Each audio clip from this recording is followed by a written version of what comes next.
So this book, The Walk.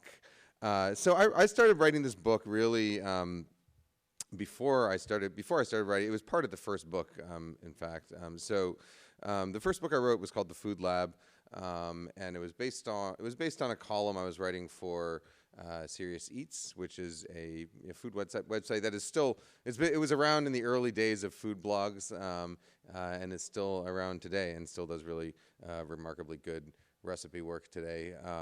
But I had a column there called The Food Lab, in which I wrote about sort of food science for home cooks, and kind of used our limited budget to perform, food science at home, like little experiments that people would maybe be interested in finding out the answers for, but are not interesting enough to be funded by actual labs. Instead, I wrote them up as 3,000-word articles about how to boil an egg. And anyhow, so that became a book called The Food Lab, which initially was going to be a 2-volume set. It was like one of these things where it was the first book I'd written, and when I pitched the book, when I wrote the book proposal, it was supposed to be a 350-page thing with recipes, and then I started writing it, and it was supposed to come out a year after I sent in the proposal. So that got approved, and I started writing it, and I was done with the introduction and part of the first chapter after the first 350 pages. And so I told my editor at the time, her name is Maria Garnishelli, who she passed away a few years ago, but I told her, I have 600 pages, but I'm not done. And she's like, okay, give me the 600 pages and keep going. And so I did. And so at some point we decided, okay, there's enough material here that we're gonna make it a 2-volume box set. And so that was the plan, and in fact, on my computer I have it laid out as a 2-volume box set, so it exists somewhere in the ether. I don't think it exists on the internet. It probably does, but not anywhere where anyone can get it, I hope. But anyhow, at some point, I think the higher ups in the publishing house at Norton decided that they didn't want to risk selling a 2-volume box set on a first-time author, wisely, I think, and so we had to cut it down. And so what ended up happening was that about 700 pages of material was cut from the first book, and the first book ended up, I think, much tighter and much better. But at the beginning of the first book, on maybe the 10th page or so, there's a 2-page spread that talks about how great woks are. And it's if I had to pick only one pan to keep in my kitchen, it would be the wok. It's the one I use by far the most often. It's the one that sits on my stovetop all the time. It's the one that I bought first because it cost $40, as opposed to most of the other pans, which are much more expensive. And I use it for for stir frying, for braising, for steaming, all these different things. So there's a couple pages talking about how awesome woks are, and then because the woks chapter got cut out of the book, there's no other mention of woks in the rest of the book. It's not a single recipe for them. Not it doesn't tell you how to use them or anything like that. So that to me felt almost. I mean, well, first of all, it felt like an oversight because it was an oversight. That should not have stayed in the first book, given that we didn't end up putting woks in the first book. But it felt like something that needed to be addressed. And so after I got the green light to start writing a second cookbook, the initial plan was that it was going to be the sequel, the Food Lab 2, and would start with the 700 pages of material that had gotten cut from the first draft of the book. But then because of that, it ended up being a book that would have been a bunch of pizza recipes, and then a bunch of stir-fried stuff, and then some hamburger recipes, and then sous vide recipes, and so just a bunch. It's and bean dip, right? And it's how do you fit all that into one book? And the answer is you don't. And so I was kind of what happens between every book I write is that I kind of blindly start following a bunch of different threads, and and hopefully one of them ends up as a book. So in this case, I decided, you know what, like I'm just going to start writing these chapters like in whatever order feels easiest for me to write. So the one I very immediately gravitated towards was working on the wok chapter again. And so kind of the same sort of thing happened in the first as what happened when I was writing the first book, which was that I was like, okay, if I'm writing about stir frying this, then I also need to write about stir frying that. And if I'm writing about like, you know, I'm spending like 10 pages talking about sort of the science of like heat of the metals in the wok and stuff, and how the wok is heated and all this stuff, and like that seems like a big chunk of real estate to set aside for like all this sort of science and technical stuff if you don't then include a bunch of recipes. So I'll add more recipes and blah blah blah. And so you know, again, sort of by the time I was done with the introduction and the first half of the stir fry chapter, I was already at like the word count for I don't know, like half of the book. So I told my editor I told my editor that we should just make this the whole book. Like I can write you like a thousand pages on just cooking in a wok.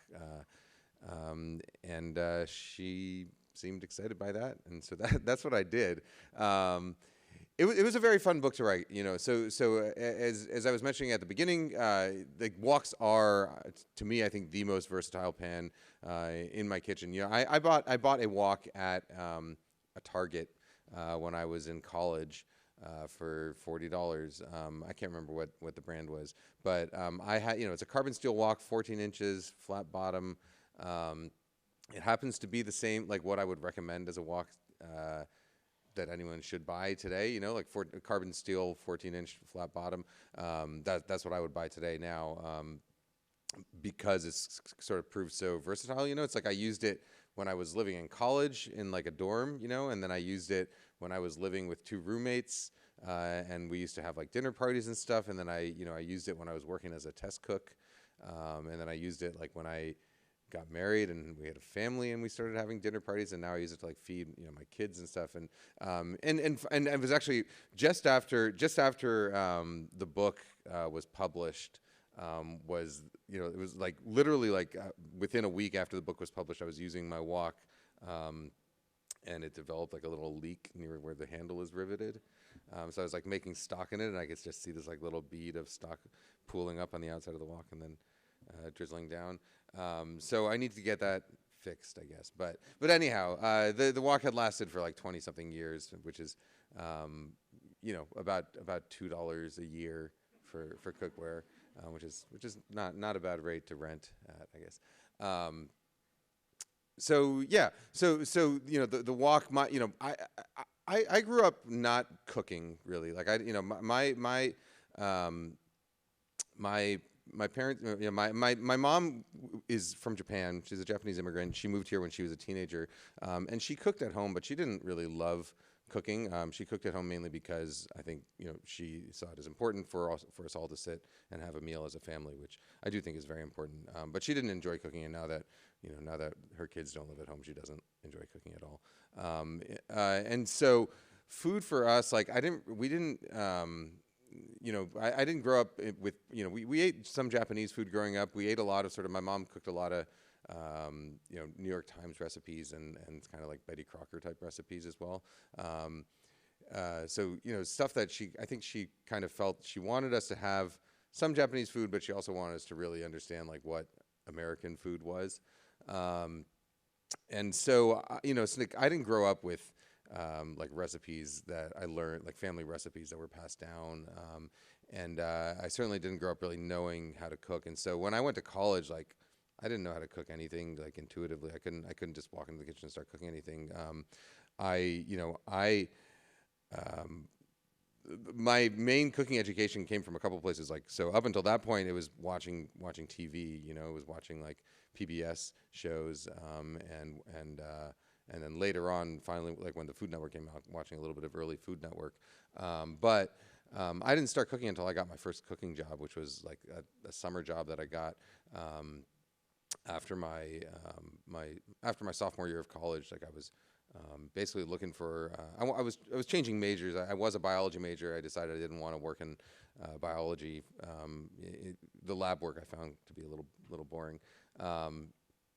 And so when I was changing majors, I decided to take that summer off, and I just need to make money. And so I was looking for a job as a server, and I accidentally got a job as a cook because a restaurant needed a cook, and I needed like a paycheck for the summer. So that was my first cooking job. And so I learned cooking and how to cook basically 100% on the job in restaurants.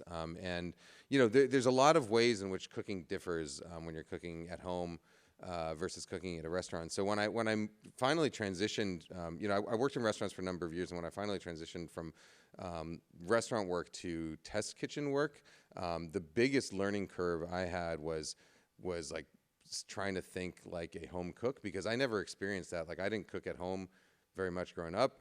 I didn't cook at home as an adult. Like, I went straight from nothing to working only in restaurants.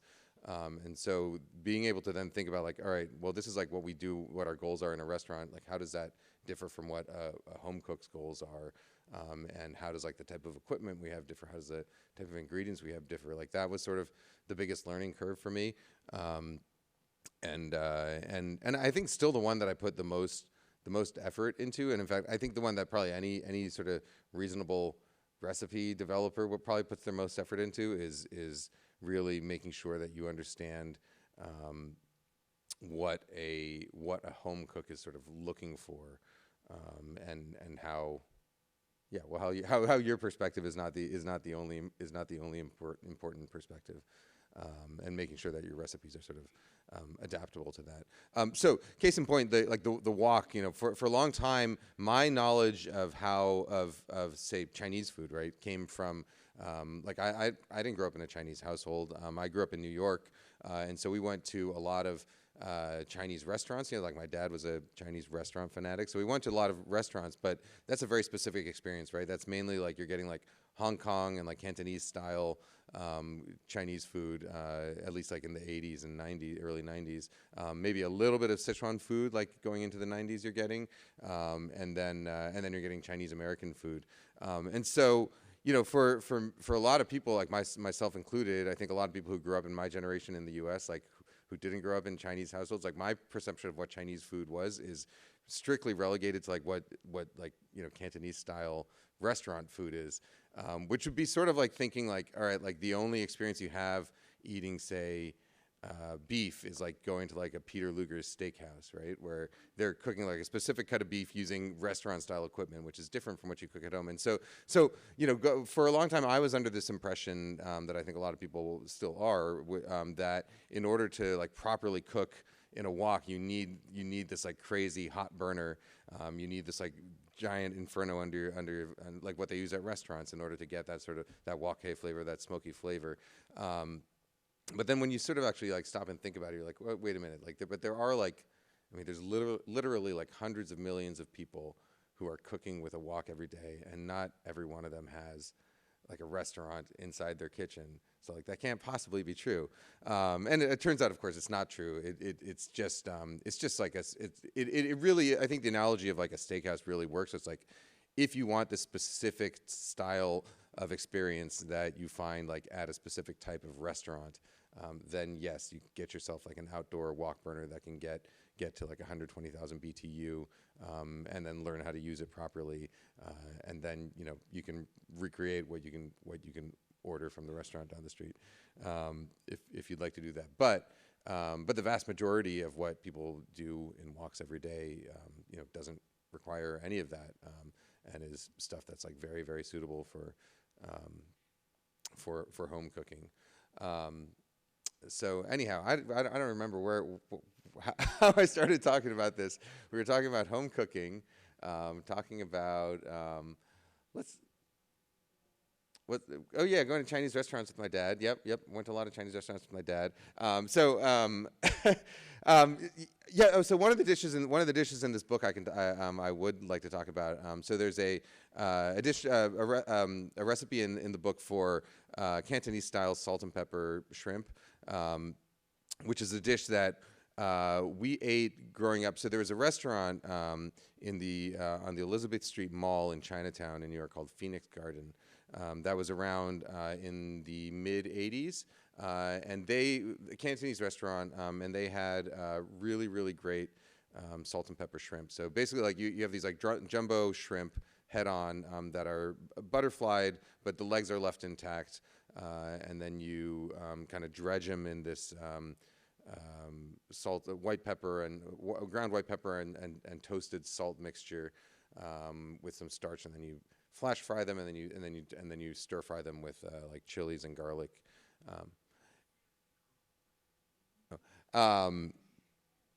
Anyhow, so we loved them at that restaurant, and so we would go there. We would go there relatively frequently until it burned down, and then eventually this place reopened in New Jersey as a place called Phoenix Garden 2. And so we started going to this one in New Jersey called Phoenix Garden 2 that was as good, if not better, than the original, and until that one also burned down. And then it eventually reopened again in Midtown. So it was open, I believe it was on like maybe 34th on the east side, somewhere like that, but somewhere in Midtown, and it reopened. And they still continue to serve the shrimp until eventually they closed down a little bit before the pandemic.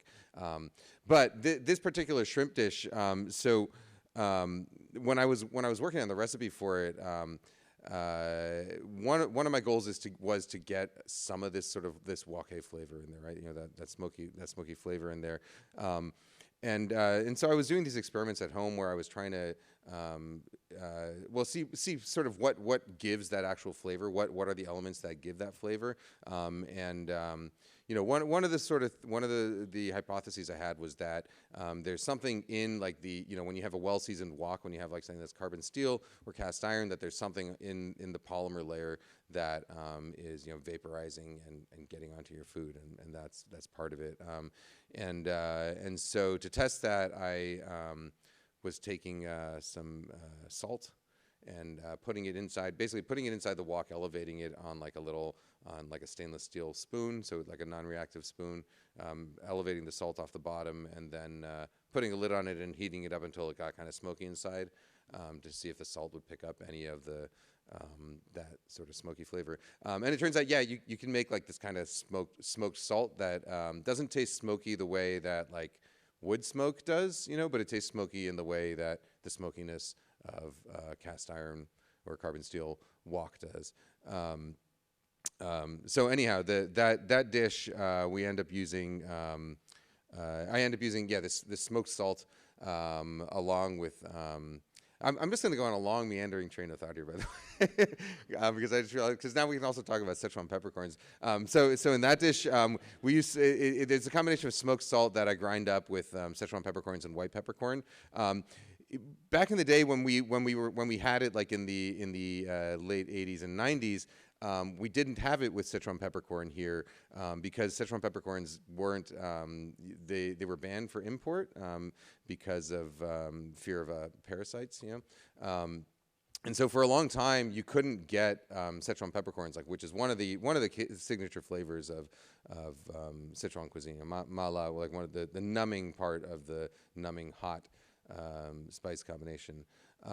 So like Sichuan peppercorns, so they give you that numbing sensation. They also have like a really sort of unique kind of piney, citrusy aroma. So dishes like mapo tofu, dishes like kung pao chicken, those dishes like really heavily rely on this aroma. And so for a long time, I remember the first time I had actual Sichuan peppercorns. I can't remember what year it was, but sometime in the 90s, it was at a place in Boston called New Taste of Asia, and it was just after the Szechuan peppercorn ban had been lifted again, and I remember tasting this lamb dish that I'd been familiar with, but without the sort of the key flavor, the actual numbing element to it, and just having my mind blown.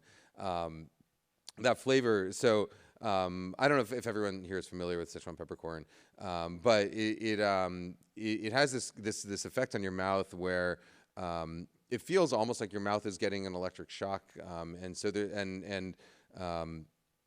or like the way it does, like if you put like a battery on your tongue, you know, everyone puts batteries on their tongues, right? That's how you test if a 9-volt battery has any power left, right? You stick it on your tongue. Anyhow, that's sort of what it feels like. And so there's this. I can't remember where they did this experiment, but there was some scientists that did this experiment where they had people biting on these vibrating metal rods between their teeth, and they could adjust the frequency of the vibrations. And so they asked people to eat Szechuan peppercorns and then vibrate the metal rod against their tongue until it felt similar. And most people ended up putting it at around 50 hertz, which is a, let's see, it's like I think it's like a very, very low B, right? I'm pretty sure it's a very, very low B. Anyhow, so yes, so if you ever find that we have like a ban on Szechuan peppercorns again, you can just walk around with like a tuning fork and just wrap it and just stick it against your teeth every time before you. Has anyone seen those chopsticks, by the way? There's these Japanese chopsticks that supposedly, like, so they complete the circuit, like they have some kind of electrode that you stick on your finger and something on your shirt or something, and then when you eat with them, they give you some kind of electric signal that tricks your tongue into thinking that it's salty when it's not. You know, the people know what I'm talking about, these chopsticks that make your food taste salty. Anyhow.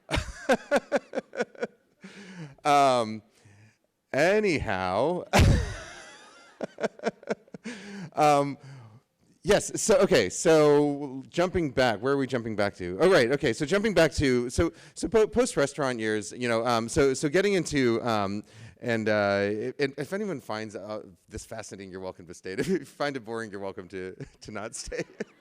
So post restaurant years, I went. I left restaurants mainly because.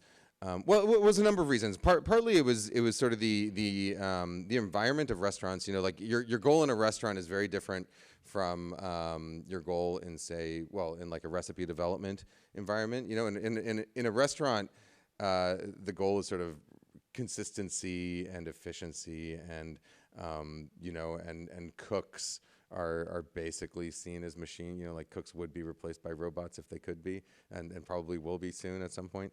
Maybe even are already in some cases. But so in a restaurant, the types of skills you gain are much more in sort of the efficiency realm and the repetition realm, and being able to do the exact same thing over and over very, very precisely, which is I think a valuable skill to have. But it does mean that when you ask questions like why do we fry this potato twice, the answer you get is because it works, right? It's like because we do, because the chef said so, which is again, like a reasonable approach to take in a restaurant when something works. Like you don't want to mess around with it. You don't really have the time or resources to mess around with it too much. But it does get frustrating when you aren't really able to sort of ask or get answers to those questions. And so, throughout the time that I was working in restaurants, I kind of had this backlog of questions in my head that, some of them you could find the answers in books or in journals, but not, there weren't a ton of resources as far as how these types of questions really applied specifically to sort of the technical aspects of cooking. So there's a lot of food science articles about food science, but food science is not necessarily the same as cooking, right? Like I'm mostly interested, and I think my audience is mostly curious about how is knowing this going to help me cook better at home, or cook, not necessarily even cook better, but like help me cook more, I don't know, thoughtfully or more creatively, or feel like I have more control in the kitchen at home. And so that was always sort of my goal, what I was always curious about when I was working as a restaurant cook. At some point in my career as a restaurant cook, I've been kind of doing the typical restaurant cook thing, which I think is a little different now, but at the time was, work work 5 days a week for your chef, like on the clock. Work like 2 days a week for your chef off the clock at their other restaurants. Spend like extra time at nights, you know, going in and doing prep work. Basically, doing everything you could in the name of experience, you know. And there's only so long I feel like you can do that before your body before your body kind of gives up on it, you know, or does feel, you know, it's not something you can do forever. So I did, you know, I was pretty aware of like what was going on, and that I wanted to at some point find you know, some kind of exit strategy as far as being a line cook goes. And thankfully, I mean, I am sort of thankful that things seem better better now than they were 20 years ago, for sure. Although there's still a lot of issues in the industry. But anyhow, I found this job as this advertisement for a job as a test cook at Cooks Illustrated. This is like when people still advertised in newspapers. I found like a written newspaper advertisement for a job as a test cook at Cooks Illustrated magazine, which was happened to be in Brookline, very close to Boston. So that seemed sort of like the perfect job for me. And so I applied for that job, which is a months long process. Like, you have to develop recipes, you have to go in for multiple interviews, you have to go in and spend a day cooking for them. It was a very, very strenuous and long interview process, but a fun one. So I got my job there and immediately thought like that it was a wonderful quality of life improvement, because I went from making like $9 an hour to like $11 an hour. But at least it was like, you know, a magazine, so we had, you know, 9 to 5. Like I remember my second day there, I was still in the kitchen at like 5:20, just like sweeping up, because I was just like, yeah, of course I'm gonna sweep up. And like Keith Dresser, who's still one of the senior editors there, he comes in, he's like, "You're like burning the midnight oil here?" It's like 5:20. What do you mean? Anyhow, yeah. So it was a very strict 9 to 5 thing, which I found difficult to adapt to. And in fact, I found a lot of stuff difficult to adapt to, going from like having been in restaurants for years to like an environment where I don't know, people are kind of kinder to each other than in restaurant kitchens. And again, I think restaurant kitchens are better now than they used to be. But you know, going from that environment to like an actual an environment where people where real people interact was a big learning process for me.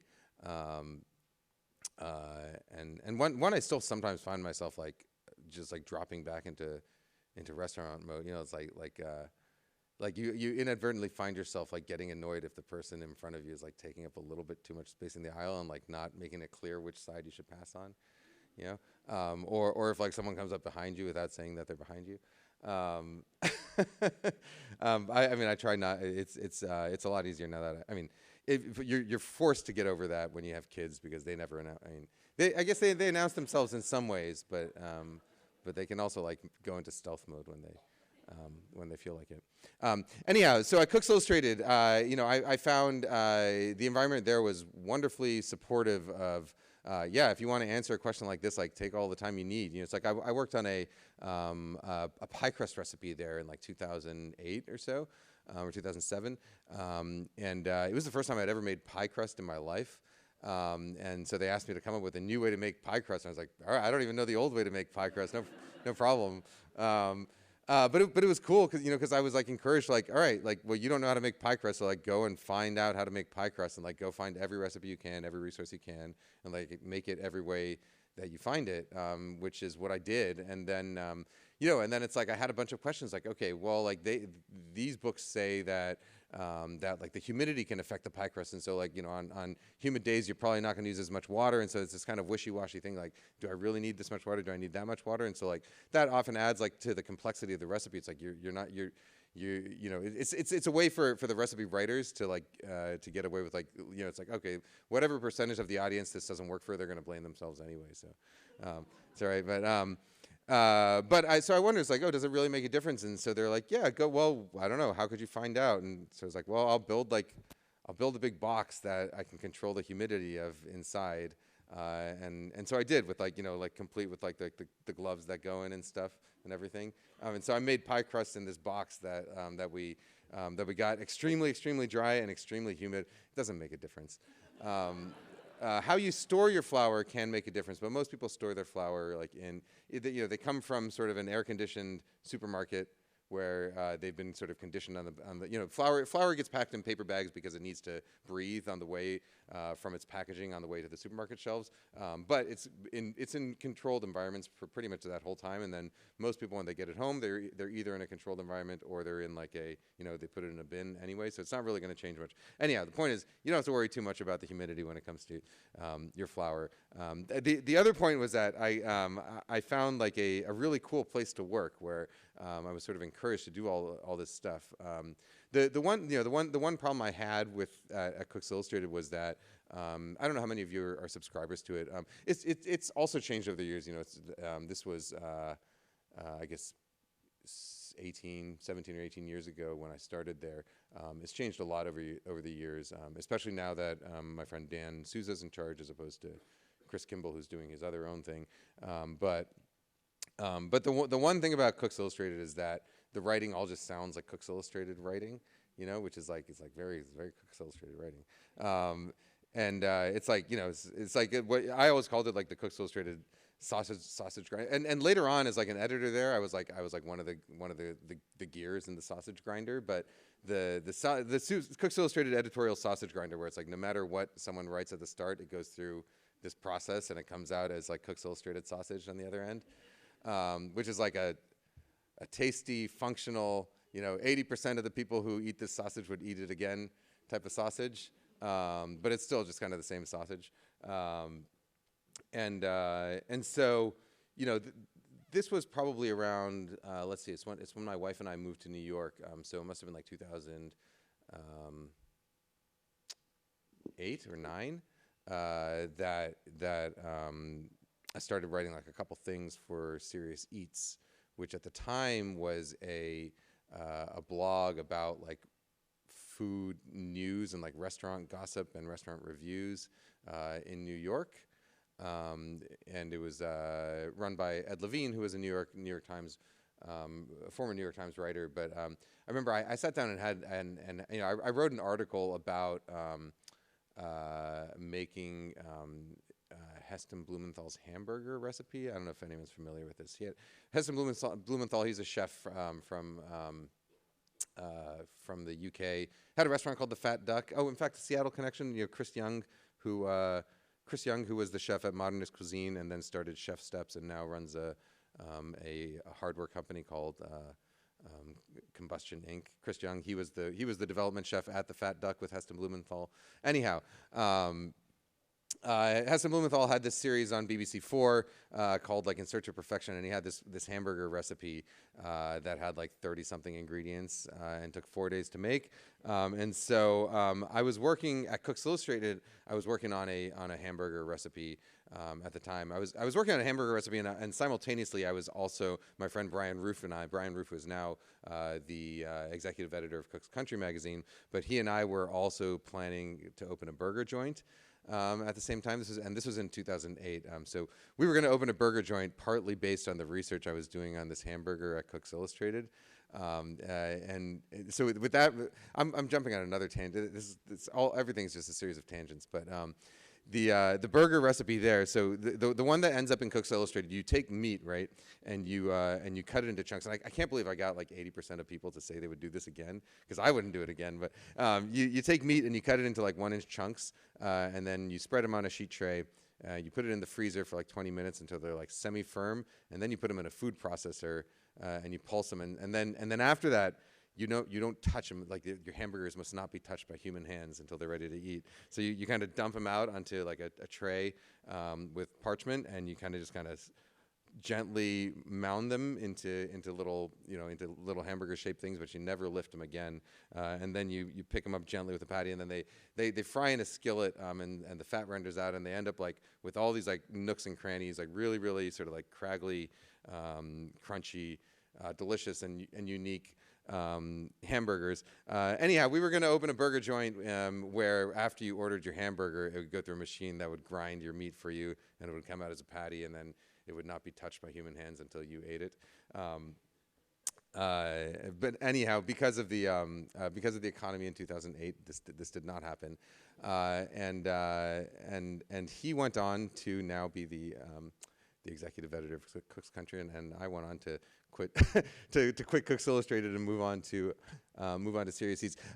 So I don't even remember how I started talking about hamburgers in the first place.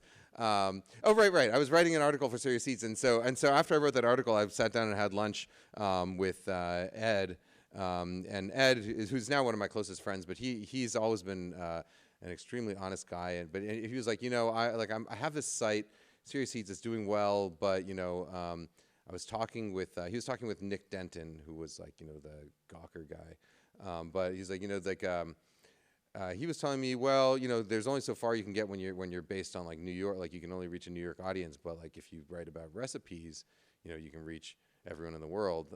And so he's like, yeah, so I need you to come and write recipes for me. And I was like, okay, so I started out there editing occasionally and writing recipes. And he was like, yeah, what are you into? And I was like, oh, I don't know. I've always wanted to write about food science. He's like, all right, like write a food science column with recipes. Like, have the first one in for me next week. And I didn't ask him how much he was going to pay me, which I mean, I would have agreed to do it no matter what the answer was. But the answer the answer was $30. Which was $5 more than the going rate for like a blog post at the time. But I didn't know this until after I had written it, which is probably good because like that first article was about boiled eggs. And I was like, this is awesome. Like I get oh, and I had like a recipe testing budget of $50, right? And so I was living at the time, I was freelance editing at Cooks Illustrated, living in New York, freelance editing at Cooks Illustrated. My wife was a grad student. Is my time running out? Am I rambling too much? Okay. My wife was a grad student, and so we were living in an apartment in Prospect Heights. If anyone's seen the movie Ghost, so there's the scene where Willie, the guy who stabs Patrick Swayze, he runs away into. I'm sorry if that's a spoiler for anyone. So Patrick Swayze's dead the whole time, by the way. Willie. He runs to this like shady neighborhood and runs into this decrepit old building. That was the building we lived in Prospect Heights. We lived in a basement apartment with no windows, so completely illegal. Kitchen in the living room. It was there's one bedroom. The bedroom had 2 windows, but they had been covered up because they had built the building next door, right next to ours, and so it had just been plastered over. But then they decided 6 months after we moved in that they were going to tear down the building next to ours, and so there was like between us and a brick wall being torn down, just a piece of drywall and paint. Anyhow, my wife and I were living in Prospect Heights, and I was not making a lot of money. So, so at that point, even I was like, oh, I get a $50 budget, testing budget. That's going to buy a lot of eggs, and so we ate a lot of egg salad for like the next, for the next couple weeks. But that article, I cooked hundreds of eggs.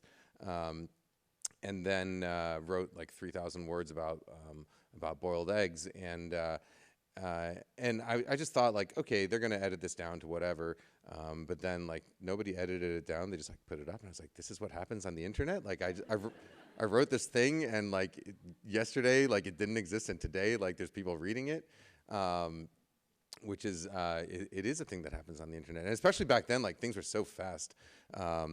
And so, for me, that was sort of like the ultimate learning experience, because it's like, I had spent a lot of time. I had spent a number of years working at a magazine pace, which is, you're sort of 8 months out working on a recipe, and the feedback that I was getting at the time was mostly letters, like handwritten letters from people.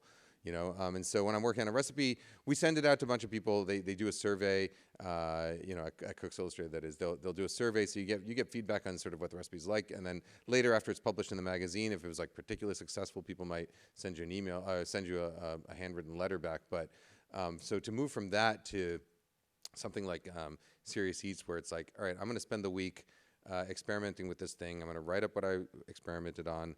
I'm going to publish it. And then I'm going to get immediately feedback on this, so that I can start thinking about what am I going to do with the next experiment, or what am I going to do the next time. To me, that was like the most exciting thing. It's still like the most exciting thing is that I have sort of that the more I give to my audience, and the more sort of open I am with the audience about sort of the process, the more I get in return. And in fact, like I was talking about that smoked salt thing earlier. That whole process, while I was doing that, I was kind of like on Twitter. I'm not on Twitter anymore. Well, I guess no one's on Twitter anymore. But I was kind of saying, hey, this is what I'm working on Twitter, and getting feedback from people like about like what sort of tests I can do, like and feedback from like chemists and metallurgists and people who like knew who could give me sort of authoritative feedback that helped me plan things. So I think it is discovering how to write online for me was sort of an awesome experience. And and the other wonderful thing about writing online is that it sort of forced me to just write a lot. And this is a question people ask me a lot. It's like, well, how do you become a writer? And the answer is you just write a lot, right? And if you do it online, in those days, it's like every day I saw as sort of an experiment. Like I got to write something and get feedback on it. And if it wasn't good, like, who cares? I get to write again the next day. It's sort of the way I feel about like, I guess about cooking and meals also. It's like, as long, there's very few things that can go so wrong in the kitchen that like a meal just literally becomes inedible. It might not be perfect, it might not be great, but it's one of those things. It's like you're in the kitchen, like, if you mess up, like, so what? Everyone messes up. Like, you're going to have another meal like within the next 12 hours, right? So you get to try again.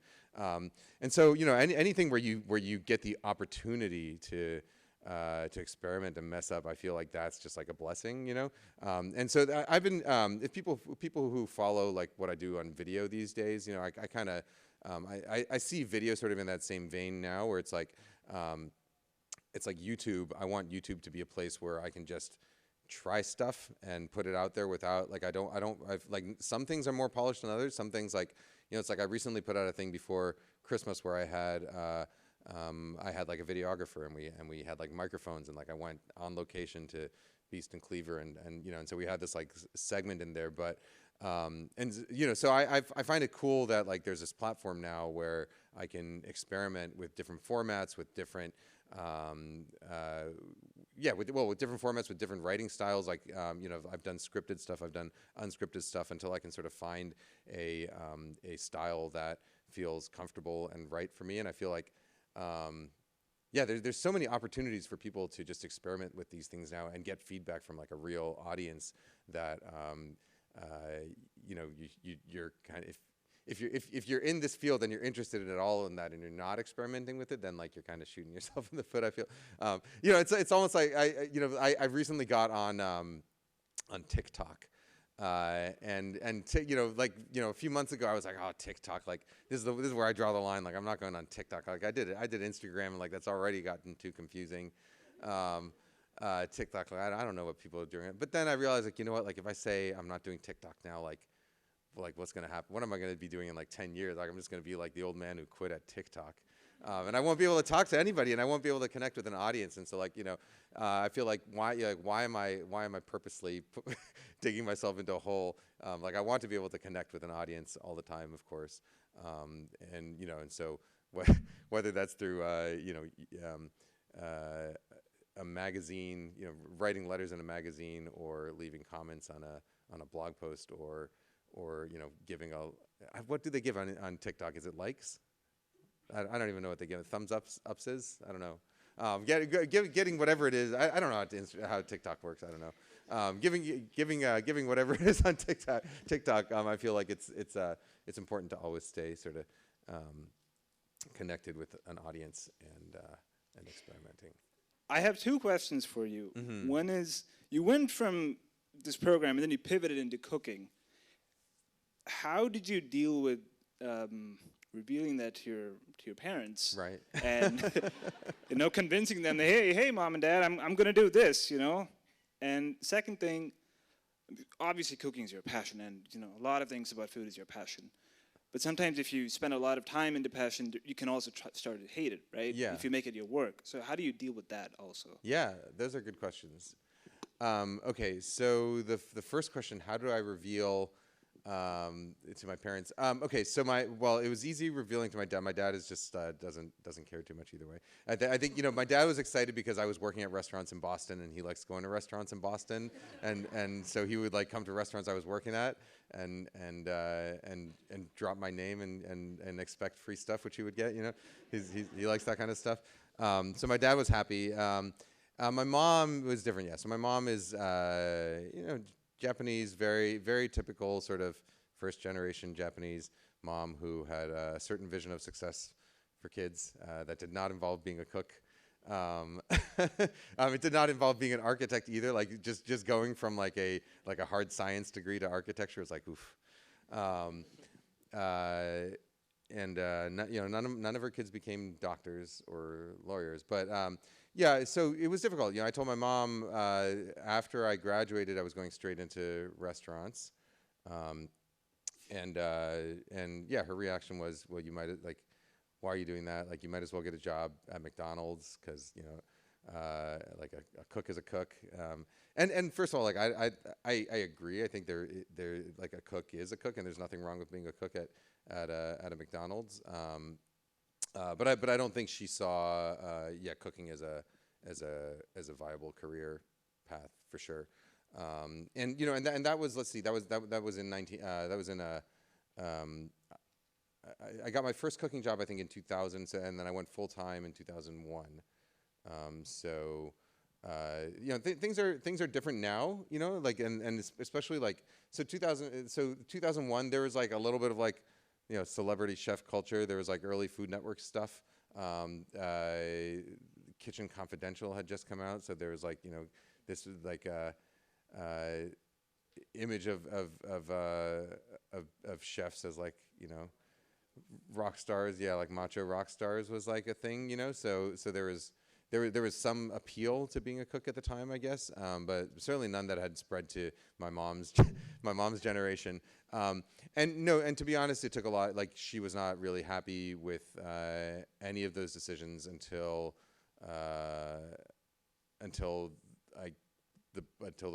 my first book came out and got decent reviews, and then until like she's like now she can tell people like, oh, my son's in the New York Times, like she can tell people that.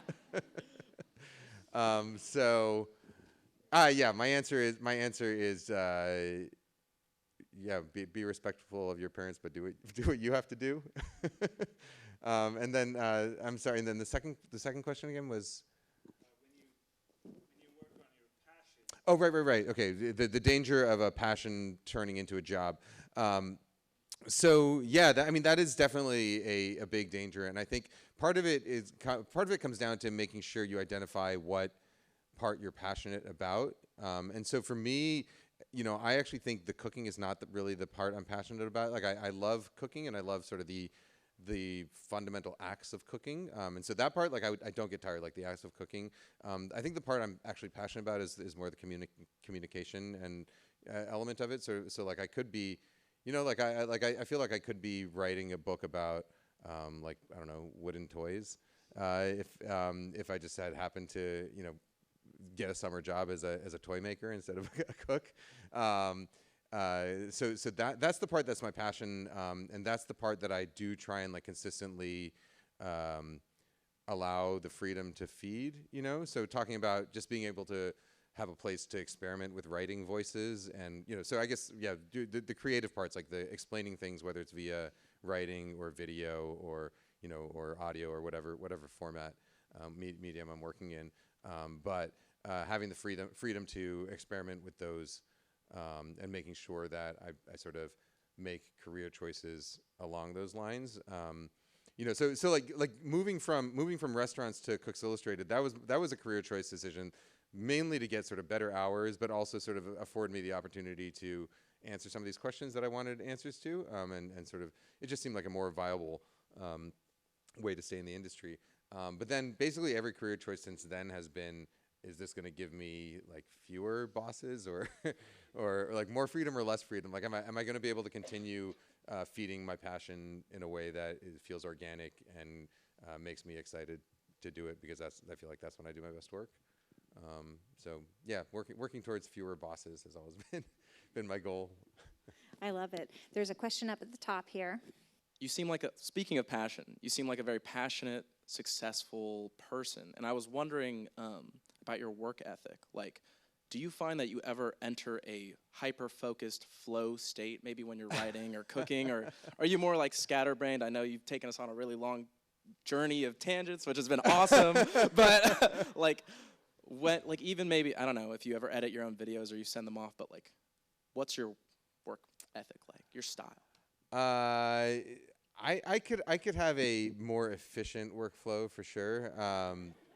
I tend to, so like one of the big places where my wife and I butt heads, as far as like managing household chores, is that she likes to have a strategy in place before we start tackling it, whereas I like just to have like the hat approach. It's like, here's a hat of things we have to do. I'm just going to grab one and do it.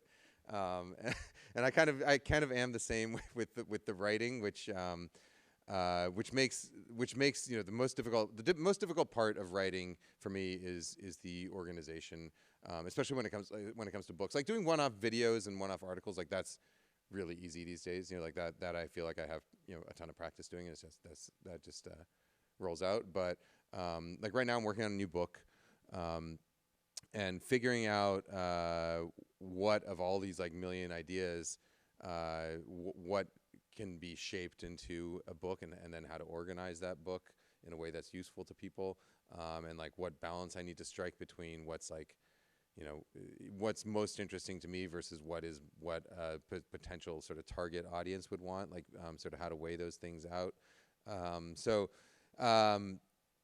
Yeah, I would say I definitely do. I think like a lot of writers, I go through ebbs and flows as far as sort of how those kind of creative juices are flowing, and definitely go through sort of periods of writer's block. And so my writer's block almost always sort of manifests itself in being too scatterbrained and like having too much on the plate at once to be able to really. It's like the Thanksgiving plate where there's just like a tablespoon of everything, and it's all just kind of brown. And in fact, I do that sometimes when I'm cooking. Also, it's like if I feel like I'm cooking under pressure, like say I'm on like a competition show or something. My problem is always trying to do too many things at once and not being able to take the time to self-edit. But one thing I have been working on for the last few years is learning how to say no to more things, because my general inclination is like, oh, you want to come talk at the library? Yeah, of course. Yeah. What are you going to talk about? We're grateful for that. We'll find out. Finding that balance, that sort of work-life balance is an ongoing struggle, because my inclination for solving problems is always just like, oh, work, the work harder inclination, like what's the horse from Animal Farm inclination. It's like, if there's a problem, I'll just work a little harder, I guess, which is not a healthy way to do it, I think. In your book, you talk about using alcohol as a vehicle to marry the flavors of oil with water. Mm-hmm. I believe you have a ground beef chili recipe where you add alcohol to that. So could you explain your process of adding a shot of whiskey to your chili? So adding a shot of whiskey. So there's a couple things. So alcohol and fat share a similar shape, right? And so a lot of flavorful compounds that are soluble in fat are not soluble in water, but are soluble in alcohol.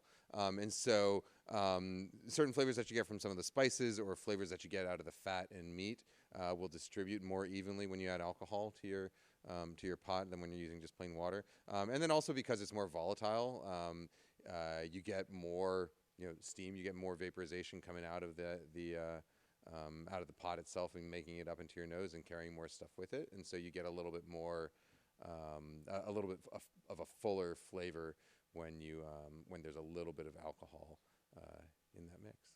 Yeah. So it's interesting to hear that the Food Lab had to be edited down to 1 volume. And since we're in Seattle and all, I was wondering about your thoughts on things like modernist cuisine and if food literature can get too theory heavy and when to not worry about the theory overall. Modernist cuisine, I think, is a I mean, I think it's like an incredible achievement. we won't talk about Nathan and his other ventures, but the book itself, I think, is an incredible achievement. As far as too theory heavy, yeah, it's a book that takes itself sort of very seriously and takes itself. I think food, I think in general is a subject that in the sort of modernist cuisine era and in the like the chef's table era, I feel like are probably the two things that took food the most seriously recently that I can think of, and probably took it a little too seriously. But as far as like too much theory, I don't think there's such thing as too much theory. I think there's too much application of theory, and there's I think a good analogy with food is always music, and like with music theory, I think there's a sort of common misunderstanding that if you learn that theory is like a set of rules for music, right? And that if you learn theory, you're confining yourself to this set of rules. Where it's really the other way around. Like theory is actually kind of just like a set of language that we use to describe something that is happening, and so it doesn't define rules. And in the same way with cooking, like I don't think there's any sort of theory in cooking that should prescribe what you have to do. There's ways you can understand what's going on better, and there's ways you can achieve certain results better if those are your desired goals. But there's nothing like in sort of the Food Lab or what they discovered while working on modernist cuisine that I think prescribes what you have to do as far as food goes.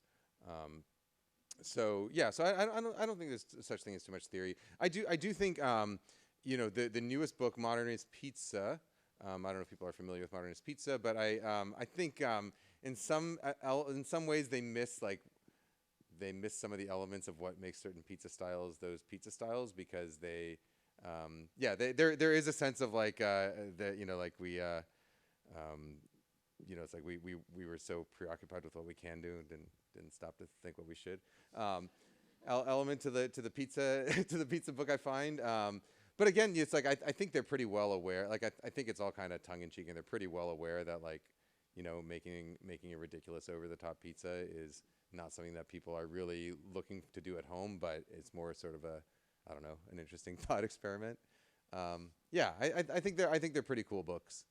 I don't think there's ever such thing as too much theory. There's just different ways people apply it. So we have a last question here in the middle. Hello. Hello. So one thing I really respect about your videos is that when you sign off, you say, guys, gals, and non-binary pals. So I guess between the world we live in now, between kitchen controversies like Teflon and gas stoves, and the fact that you are a pretty large social figure yourself now, is this something that you think about, or like how do you navigate this minefield, if so? I do try and be as inclusive as possible, because I don't think there's ever any harm in inclusivity. If that's the degree of outspokenness that people can't deal with, then like they're welcome not to watch. Kenji, thank you so much. Let's give him one more round of applause.